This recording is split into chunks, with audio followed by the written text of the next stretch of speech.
इतवार को यानी 31 अक्टूबर को होने वाले ग्राम पंचायत चुनाव के मद्देनजर बृहस्पतिवार को चिरले ग्राम पंचायत वार्ड नंबर 3 के उम्मीदवारों के प्रचार सभा का आयोजन किया गया था। इस प्रचार सभा के लिए विधायक विवेक पाटिल, शेकापच के युवा नेता समीर मडवी, प्रभाकर पाटिल, शंकरराव मडवी आदि गणमान्यों सहित उम्मीदवार सुशीला नाइक, आशा पाटिल और दीपक मडवी तथा ग्रामवासी बड़ी संख्या में उपस्थित थे।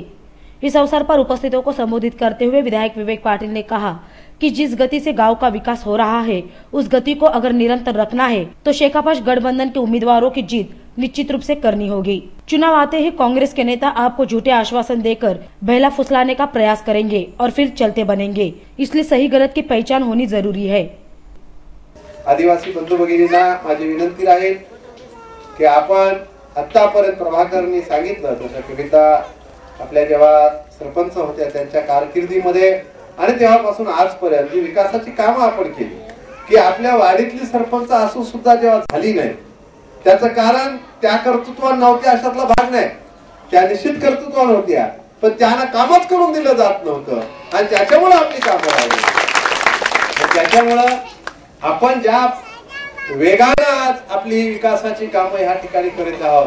तो वेग जर कायम ठेवायचा असेल, तो वेग जर अजून वाढवायचा असेल तर आपले शेतकरी कामगार पक्षाच्या उमेदवारांना आपण मतदान केलं पाहिजे। काँग्रेसवाले निवडणुकीच्या काळात येतील, तुम्हाला खोटी आश्वासन देतील, कारण त्यांच्या बाबाचं खोटं आश्वासन द्यायचं काही कारणच नाही,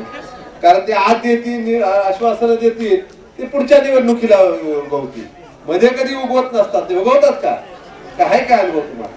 ते निवडणुकीला येतील, पण शेतकरी कामगार पक्षाचे सारे कार्यकर्ते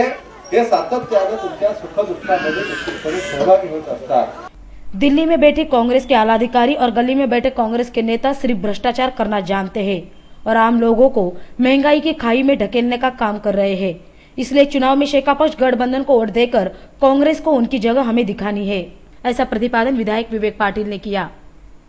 आता गॅस सिलेंडर काँग्रेसवाल्याने किती महाग केलाय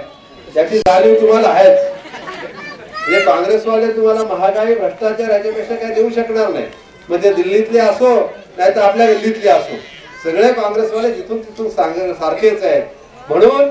आपण महिला वर्गाने आपल्या घरातली सगळी मतं काँग्रेसच्या विरोधात आपण केलं पाहिजे आणि त्याला सांगितलं पाहिजे गॅसचे दर वाढवलेत ना, आता आम्ही तुम्हाला मदत देत नाही हे सांगण्याचं काम या निवडणुकीच्या माध्यमातून आपण या ठिकाणी केलं पाहिजे आणि ते आपण करावं अशी मी विनंती करतो।